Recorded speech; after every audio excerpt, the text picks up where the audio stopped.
Good evening. It's June 12th, 2015. My name is Matthew Ogden, and I would like to welcome all of you to our weekly broadcast here on Friday evening of the LaRouche PAC Webcast. We're coming, obviously, on the heels of the fourth in a series of very successful fireside chats that Mr. LaRouche has been engaged in, which many of you viewing this webcast tonight probably were participants in last night. This recording is available on the LaRouche PAC website, as well as the audio recording, which has been circulated by email. And we encourage you to continue to spread and circulate this recording as widely as you can. This was a very significant dialogue which Mr. LaRouche had unmediated with the American people, from east-west to everything in between. And these dialogues are scheduled to continue. We're also on the eve of a major conference that the Schiller Institute is hosting in Paris, France, coming up tomorrow and the following day, Saturday and Sunday.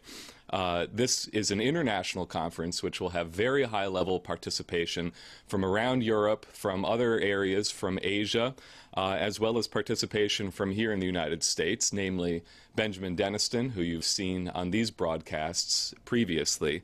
And Mr. LaRouche recorded a video recording, which will be a direct address to this conference, which we will make available to you after it's played during the conference proceedings tomorrow. So stay tuned to this website for further updates on that historic event. And we're meeting here tonight in the wake of a dramatic event that just occurred in the House of Representatives, which is a resounding defeat for Barack Obama. And this defeat came at the hands of not the Republican so-called opposition, but came at the hands of his own Democratic Party. Whereas John Boehner and the Republican Party were lining up behind Barack Obama's so-called trade bill, the TPA. And Boehner was making speeches on the floor of Congress saying, we've got to back up the president. We've got to support the president all the way. The Democratic Party, led by a last-minute announcement by Nancy Pelosi herself, waged an all-out rebellion against this trade bill and resoundingly defeated it by an overwhelming vote, a vote against the TAA as a means of defeating the so-called TPA, or the Fast Track Trade Promotion Authority. So Mr. LaRouche had some comments on this and the broader implications of what is obviously a very important defeat of Obama. Obama, who went to the Congress himself, personally, this morning and caucused with the entire Democratic Party and tried to whip them into line, saying, this is not a vote against trade, this would be a vote against me, which I think makes very clear what exactly did happen on the floor of the Congress today. Now, what I'm going to do here this evening is we're going to hear from Jeff Steinberg, who is here representing Executive Intelligence Review, who will cover some of the discussion that we had with Mr. LaRouche earlier today on the broader strategic implications of this and what we must do to follow through on what Mr. LaRouche's leadership has been up to this point and must continue to be. And after Jeff Steinberg, I will come back to the podium to introduce Jason Ross, who is also joining us in the studio tonight from the LaRouche PAC Basement Science Team, who will continue to elaborate what we began here last week with the discussion of the so-called 4 principles of Alexander Hamilton as the basis for which we have to construct a constructive agenda in order to save the United States. So what I'm going to do to introduce Jeff Steinberg is to present our institutional question, which came in this week, which is very simple, very direct, very to the point, and I think Mr. LaRouche had a very succinct answer. The question reads as follows. Mr. LaRouche, how do you see the United States economy under the Obama administration? So, Jeff, why don't you come to the podium? Thanks, Matt. I want to also thank you for having taken extremely copious notes on the discussion that we had with Mr. LaRouche this afternoon. I was in transit back from New York, so I was not in a position to take notes. But we have what's not a precise verbatim answer from Mr. LaRouche, but what we do have is a very clear and precise reflection of what he had to say. It's a quasi-transcript, and I'll get to that in just a moment. Some things happened today that were quite extraordinary. This really is a moment in which the entire Obama presidency is now really standing out there fully exposed. And I'll get to some of Mr. LaRouche's direct comments on the implications of that in just a moment. What we do know, and this is by way of late-breaking news and also by way of some things that you should be on the lookout for over the weekend. President Obama did come this morning to Capitol Hill. Yesterday night, he basically came to the annual congressional baseball game, Democrats versus Republicans. Clearly, he was sitting in the Republican bleachers, and he showed up last night basically to harangue Nancy Pelosi to make sure that she was on board for the historic vote today. Obviously, that didn't succeed. And a number of leading Democrats, some of them publicly, some of them without name attribution, came out of that meeting, about a 40-minute meeting with President Obama, and they were furious. They said that towards the end of his presentation, he launched into an ad hominem diatribe and basically threatened the Democrats that this was really not any longer about the trade issue, but was about him, and that this was considered, in his mind, to be a mandate on his presidency.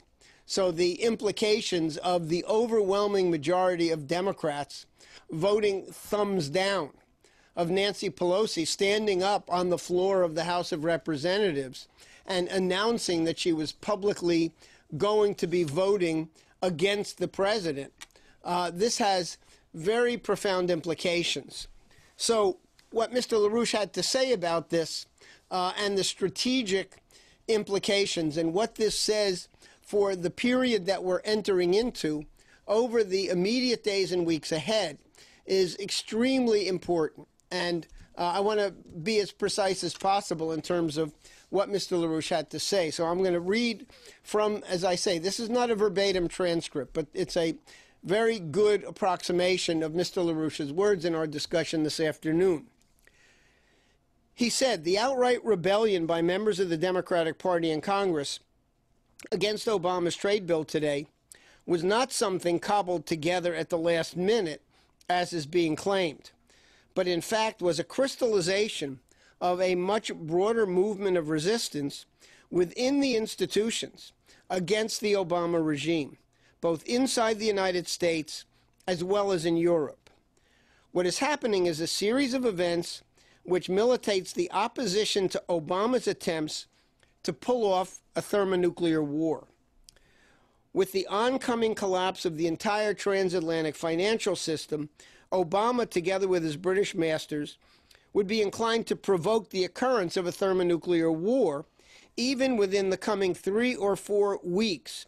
And the stinging defeat he suffered today will tend to increase his inclination in that direction even more. However, in Germany and now within the United States, Obama is being resisted.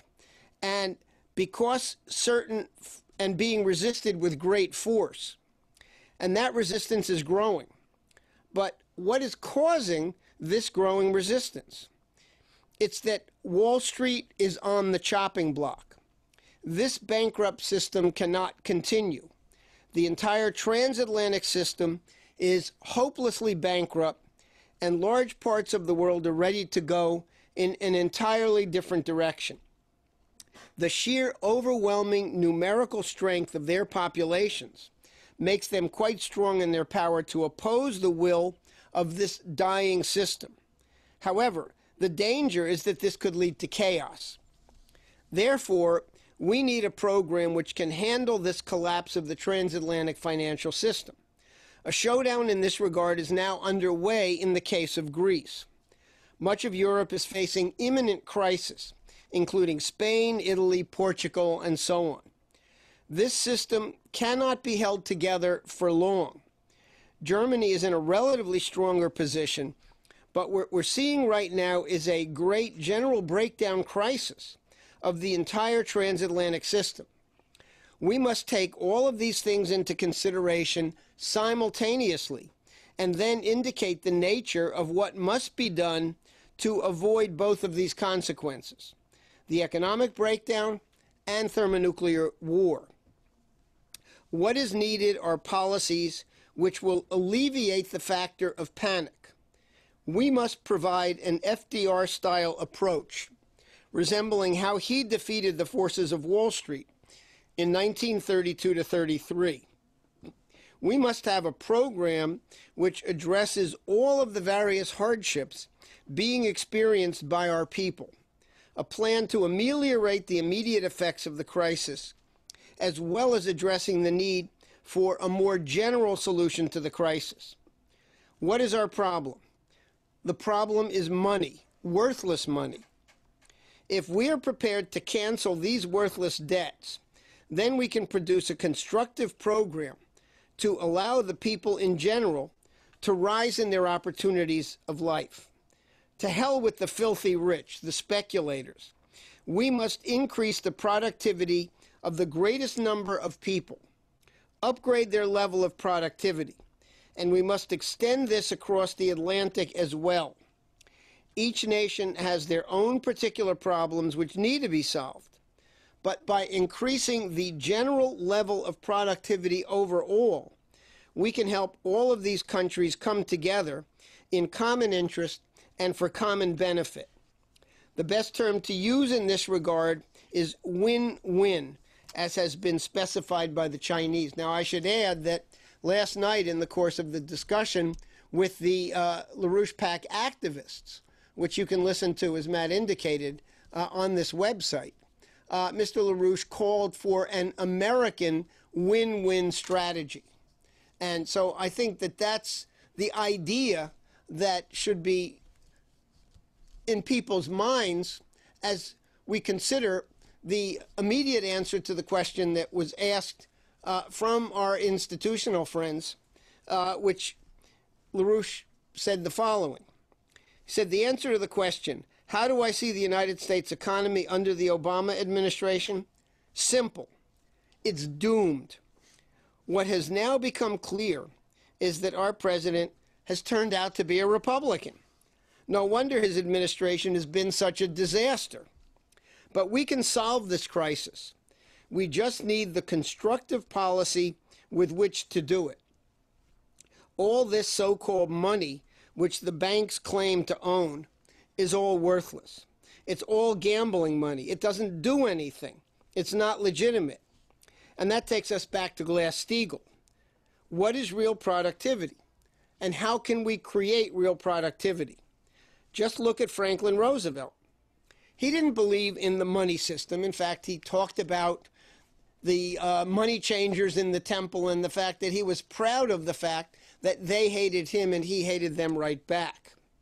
He believed in productivity, just as Alexander Hamilton did. What we have now is negative productivity, quite literally. Wall Street not only has no value, but has negative value.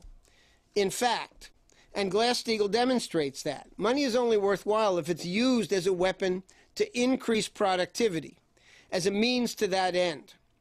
How do we replace purely speculative monetary values with real credit, which is being put to work for the creation of increases in productivity? Simple. It is all contained within Alexander Hamilton's famous 4 reports to the Congress. And Jason gave us a kind of preliminary map of those 4 reports during last week's broadcast. And I hope at least some of you out there have taken the time to actually begin to read through them. Extraordinarily important. They're founding documents of the American Republic. And when you read them, you will be stunned at how relevant they are today to addressing this question of speculative, worthless money, gambling debt, versus credit that goes to real productivity. So what LaRouche said is, if we look back at what FDR did to overcome the process of accelerating economic depression with the process of increasing economic productivity, we can understand what must be done to reverse the crisis that we now face today.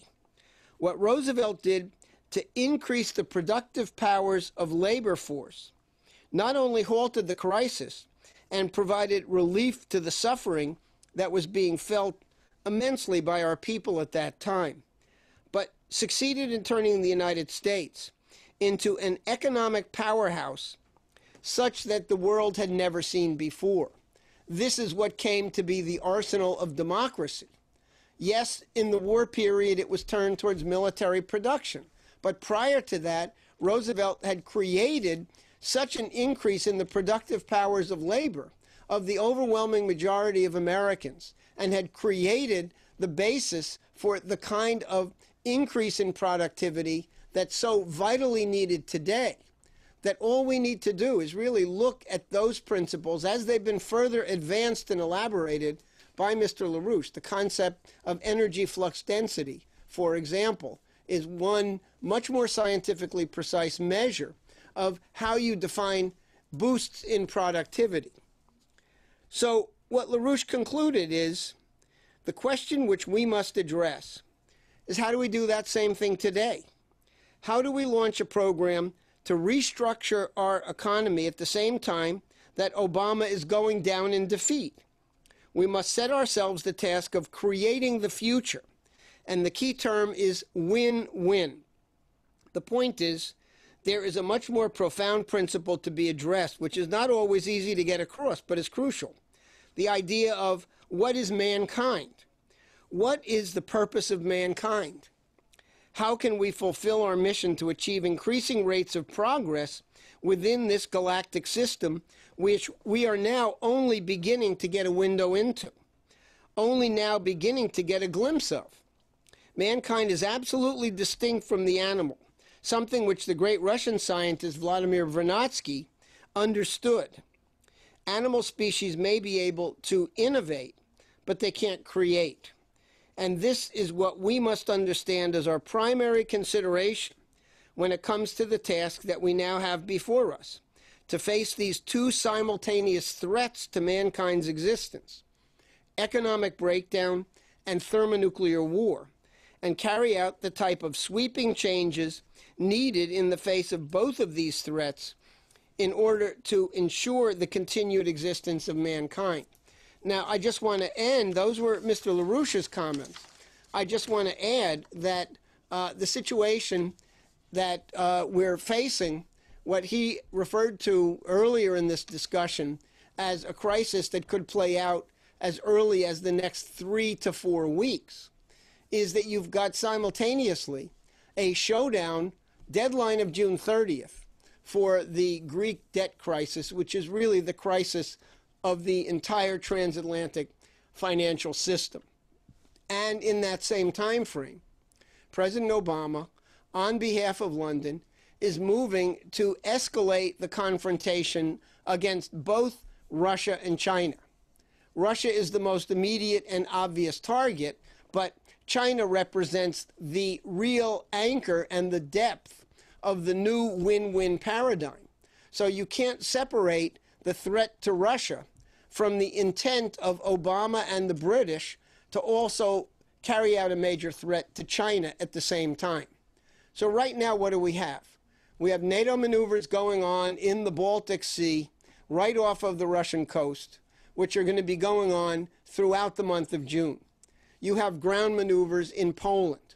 You have the construction of an Aegis ground-based missile defense system right on the Black Sea in Romania.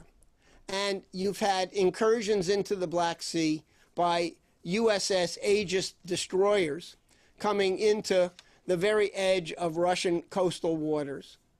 All of these things are going on at the same time that just these past few days, the Prime Minister of Ukraine, Yatsenyuk, whom Victoria Nuland fondly refers to as her Yats, was in Washington at the same time that Samantha Power was sent to Kiev to really deliver a blood-curdling attack against President Putin of Russia, and to blame the entirety of the Ukraine-Russian crisis on Putin personally and on Russia. fully ignoring the fact that Victoria Nuland, Samantha Power, this apparatus installed a neo-Nazi regime in Kiev on the basis of an illegal military coup carried out by these neo-Nazi paramilitaries. Now, this week, the House of Representatives passed an amendment that passed by a unanimous voice vote, indicating that the U.S. should provide no military assistance to the Azov Brigade, which is explicitly identified in this congressional resolution as a neo-Nazi organization. And the Russian media today took note of this and said, better late than never. This is exactly what we've been saying since the beginning of the Ukraine crisis. Now the Ukrainian government, clearly under instructions from Obama and Nuland and now Powers, has cut off all military cooperation with Russia, which means that the overflight permission that Russia had had for years to provide supplies and personnel rotation to Russian peacekeepers in the Transdnestria region, a breakaway region next to Moldova on the Ukrainian border, has now been cut off. So this incident alone represents the potential for a new Sarajevo moment, except the difference between then and now is that we're facing potential thermonuclear war.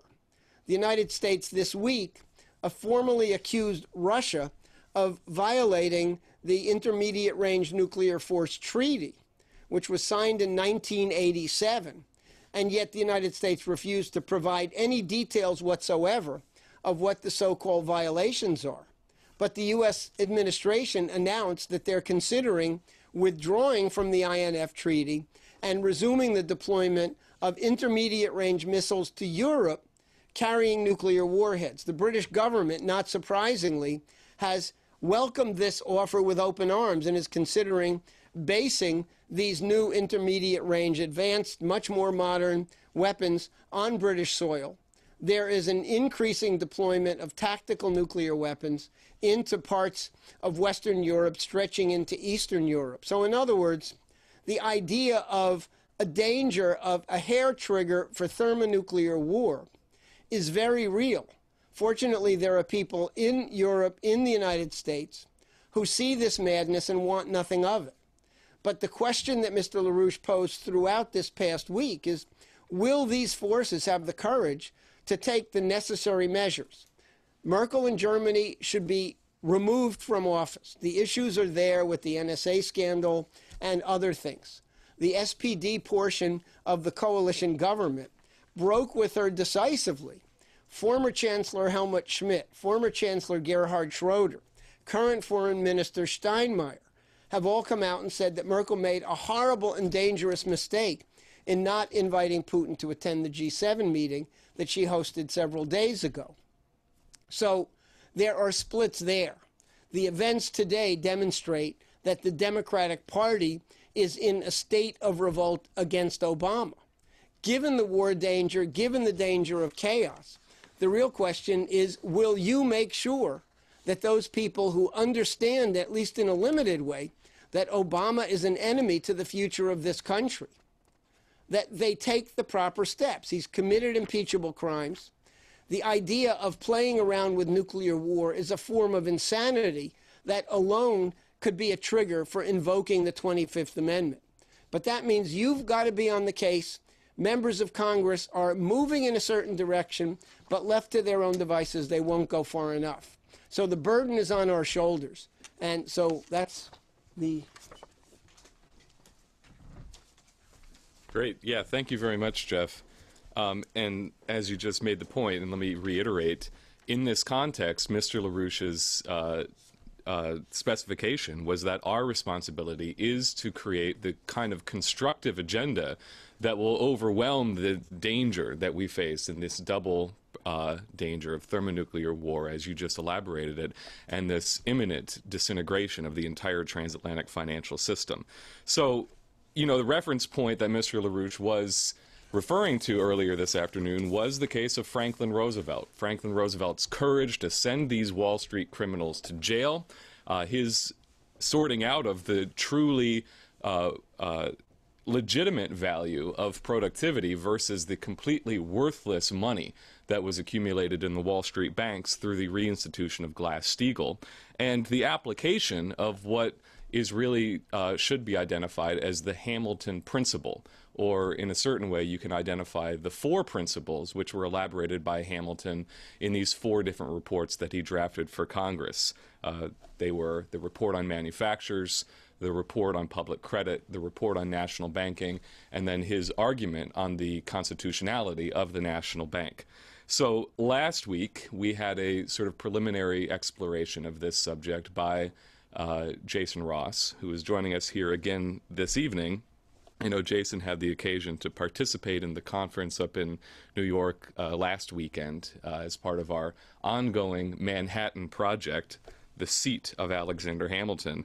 And in light of what Mr. LaRouche specified earlier today about what our responsibility is now to create this constructive agenda for the country and our role in shaping the incoming institution of the presidency, which will supplant what Obama's failed presidency has represented, I'd like to introduce Jason Ross and ask him to come to the podium.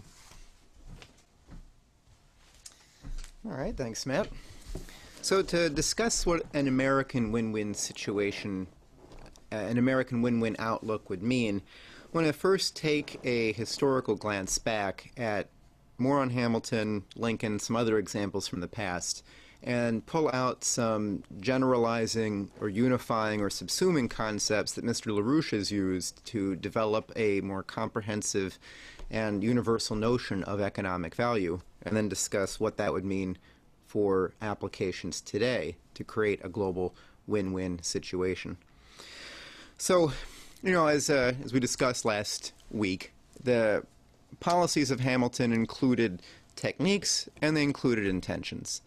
He created by funding the public debt, was able to raise the value of debt certificates to allow them to perform almost all the functions of money. He created a national bank. He created the possibility by these techniques, by these financial, monetary, and his fiscal policies to have a supply of money and the ability for loans and things like this in the new country. But that wasn't really his intent, and it wasn't his goal, and it wasn't the full scope of what he intended. His report on manufactures, which, unlike his other reports on the public debt and on the National Bank, which were voted on by the Congress and implemented, his report on manufacturers didn't get that same treatment. It didn't have that same success, full success in his time. What was Hamilton doing? He wanted a manufacturing nation.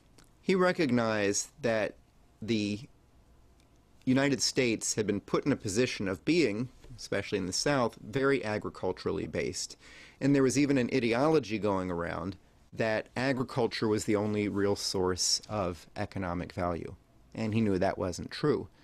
He knew that by increasing what he called the productive powers of labor, making each hour of work more productive instead of only doing more work, then in this way the economy could actually develop over time. Wealth could be increased. And he saw that in manufacturing, the potential for increasing these productive powers of labor was far beyond what it was in agriculture itself. He said with all of the different possibilities, the different opportunities people have to apply their different gifts and talents and insights, there could be a great blossoming through the promotion of manufacturers. So he had mechanisms to make these things happen, but he had an intention. He had a view of where he wanted the nation to go and what kind of direction that was outside the specific policies themselves would be the path forward for the nation. Jump ahead to briefly consider Abraham Lincoln, who, Jeff had discussed a few weeks ago about the Transcontinental Railroad, where during the Civil War, Abraham Lincoln is moving ahead with the financing, with the building of the Transcontinental Railroad as a massive project to unify the nation with what was then the highest level of technology. The steam engines being used for transportation. he did this with a different funding mechanism than Alexander Hamilton. He did it with the greenback policy. Although the techniques were different, the intent of bringing the higher technologies, the higher productivity to the nation, and a higher view of mankind was analogous. Look at Franklin Roosevelt. Matt just mentioned, the taking down Wall Street. Yeah, Roosevelt had Glass-Steagall. Roosevelt went through a bankruptcy reorganization of the nation's banks, right when he came in, as most of the banks in the country were underwater. He created the Reconstruction, he used the Reconstruction Finance Corporation that Hoover had created to bail out, to act for banks. Roosevelt used the Reconstruction Finance Corporation like a national bank, like Lincoln's greenback policy in some way. But he didn't just throw around money idly. He chose projects that were designed from a top-down perspective to have the greatest possible impact on the nation. Projects that couldn't be built without the federal government. The Four Corners projects, for example, among which the Tennessee Valley Authority, as an integrated regional development system, drew visitors, politicians, economists from all over the world to the Tennessee Valley to see the incredible economic development that that region saw under Roosevelt's guidance. Consider John F. Kennedy. He didn't have Hamilton's National Bank, he didn't have greenbacks, he didn't use the Reconstruction Finance Corporation. He made use of other techniques, government spending, investment tax credits, and he invested in a direct way in science and technology with the Apollo program, which, while it didn't, develop fusion power or anything like this, the going to the moon, the technologies required to successfully go to the moon with people and back, this had the effect of upgrading the industrial potential of the nation as a whole. So these great leaders, under whom we saw tremendous, or at least marked, economic advancement, didn't have a financial policy per se. They didn't have a monetary scheme or a monetary economic outlook. They had intentions about where to take the country, and that's essential. You have to actually have a plan, at least in the broad sense.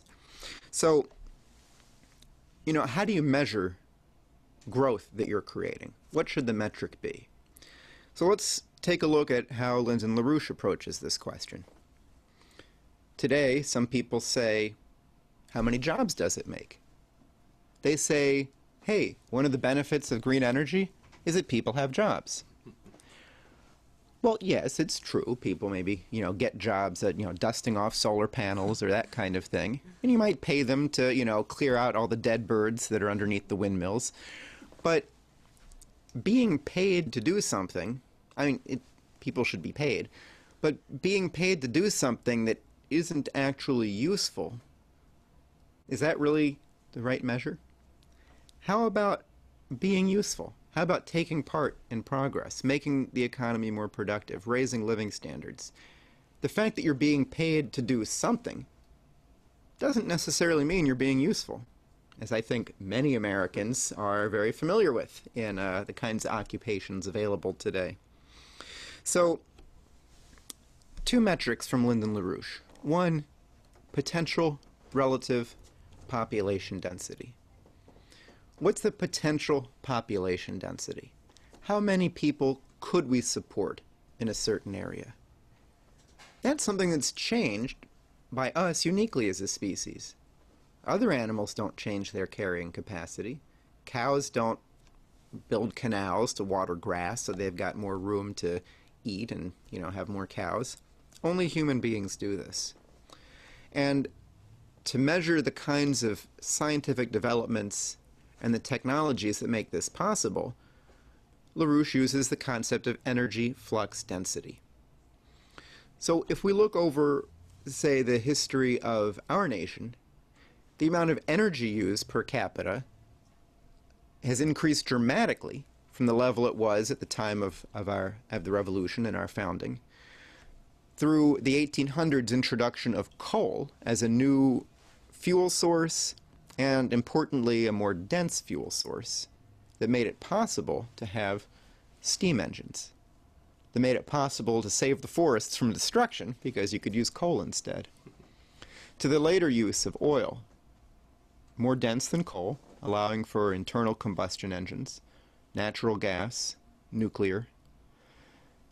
Really, at around the time of Kennedy, the time of Kennedy's assassination, U.S. energy use per capita plateaued.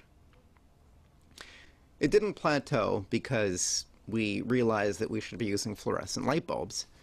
It plateaued because the next levels of technology, of higher energy flux density, of nuclear, of the research that most likely, it's hard to say exactly, could have produced fusion commercially today, those technologies would have transformed what we would do as a species on a level akin to what the steam engine made it possible for society to do. So this is something, again, that only the human mind can create. As an example of the difference between something that increases the potential population density, something that exists at a higher energy flux density, compared to monetary value, consider for a moment fracking. Let's even leave aside all of the considerations. I'm not saying they're illegitimate. I'm just saying let's leave aside for a moment any of the human health and cherry orchard health considerations around fracking. Let's if none of that occurred even, what it is the use of more and more and more technology, energy, more and more inputs to receive the same kinds of fuel. And granted, monetarily, it can be cheaper than what could otherwise be gathered from conventional wells. But what's the opportunity cost, you might say? What has been the cost to us as a nation to have not fully embraced nuclear power, to not have achieved fusion power today? You have to look at anything that we're doing today from the standpoint of what could we be doing, and that requires a universal outlook on this. So let's discuss win-win. This is a phrase, this is a Chinese concept about how nations can relate with each other. Let's have win-win cooperation. There isn't a fixed pie that we're fighting for slices of. We can bake more pies. We can collaborate with other nations in a way that increases the wealth, the economy for all. Contrast that to geopolitics, where the attempt is to control what currently exists. Instead, looking towards the future, towards a viable partnership on the basis of shared future prosperity, a creative outlook. You could compare these two outlooks to those of Prometheus and Zeus. Prometheus, who brought fire and creativity to mankind, offered us our humanity, our ability to transform what we do, develop new principles, develop new technologies, and grow. In contrast, Zeus, like a modern-day climate anthropogenic global warming alarmist, says, sorry, carbon dioxide we can't allow that to the developing countries of the world, or the more developed ones either. It's like Zeus saying that fire is for him, but not for the others. The modern Zeus, as seen in the Green Movement, in which the WWF, founded by Prince Philip and Prince Bernhard of the Netherlands, a member of the Nazi Party, this movement is a real embodiment, along with Wall Street and the City of London banking, British financial empire, is an embodiment today of Zeus. It says human beings aren't creative. There won't be new technologies in the future. We're not going to discover anything new. We've got limited resources. We're going to have to figure out how we're going to share them in an equitable way and have less people so that they last longer. That's an outlook of suicide. And it's not one that the BRICS nations can accept or are embracing. So instead, think today, what do we do? What's the Promethean outlook for today? What's the win-win cooperation potential now? There's some things like implementing existing technologies that are long overdue. Should we have maglev rail? Absolutely. Should we have high-speed rail lines in the nation? Yes. But that's not enough. What about developing our abilities as a species of galactic proportions to use our insights into how the Earth responds to the solar system as a whole, how it plays a role in our solar system's motion through the galaxy, to use some of those same discoveries that we learn from studying these fields and their impact on our climate, on our environment, to use those insights to control the weather ourselves, to solve the California and other areas in the world drought crisis, not by taking a shorter shower and hoping that will somehow cause water to fall in the peach orchard. It won't. If you go to the bathroom and you don't flush it, that will not save cherry trees. It won't do anything to create rain. What we have to do is act on that much higher level. Desalination, water control, water transfer. You know, really take on that identity as the creative species. In that respect, we have a basis for cooperation with other nations. How can we work together to develop and discover new principles about how the universe works, about how to work together to implement those breakthroughs, and how are we going to use that to eliminate poverty worldwide, eliminate through, reinstating Glass-Steagall ASAP, eliminating the power of the oligarchy to hold back human civilization. And obviously, as we've discussed, that won't occur without a fight, as we're seeing with the response to the BRICS orientation with the threat of war, as we've been discussing. So that's what I'd like to say.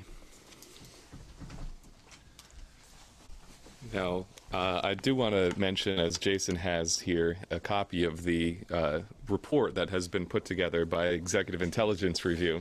The New Silk Road Becomes the World Land Bridge. This is an EIR special report. This was released last year, but I know it's continuing to grow in circulation, and we encourage you to get a copy of this and also encourage others. It's a comprehensive, very, very thorough picture of exactly the kind of global outlook, the kind of intent that the United States could become a part of, especially with this defeat of the anti-China Obama Trans-Pacific Partnership trade bill. The real engagement for the United States in the world and in economic progress would be for the United States to join the BRICS, as we've been encouraging, as has been the subject of these ongoing conferences sponsored by the Schiller Institute, including the conference which will occur this weekend in Paris, and to take up the invitation by President Xi Jinping of China to join the AIIB. We know it was Obama who was the one who tried to intimidate European countries into not joining the AIIB. They decided to ignore his advice, and they joined anyhow. And the United States should ignore Obama's advice, and we should join anyhow.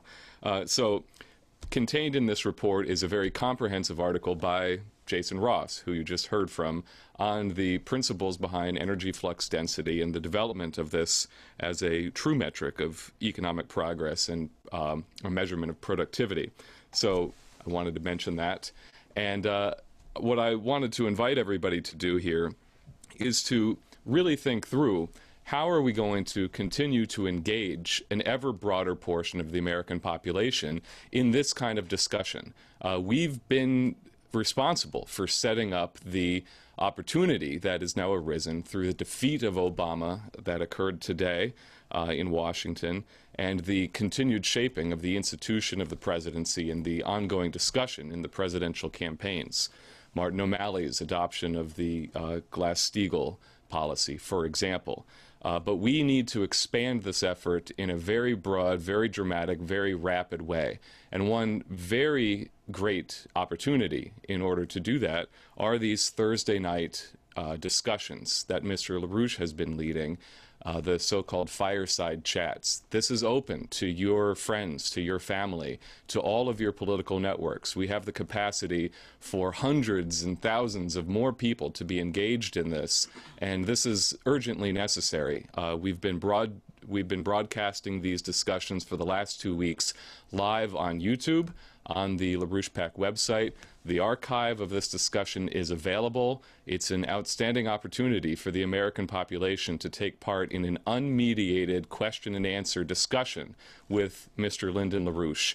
And we encourage you over the coming days to think about what you can do to grow the participation in this critical institution. So with that said, I'd like to thank everybody for joining us here tonight. I'd really like to thank Jeff and Jason for their presentations. And please stay tuned, because there will be updates from this historic conference that is happening in Paris over the weekend, this historic conference sponsored by the Schiller Institute. So that said, thank you very much for joining us here tonight, and please stay tuned to LaRouchePAC.com.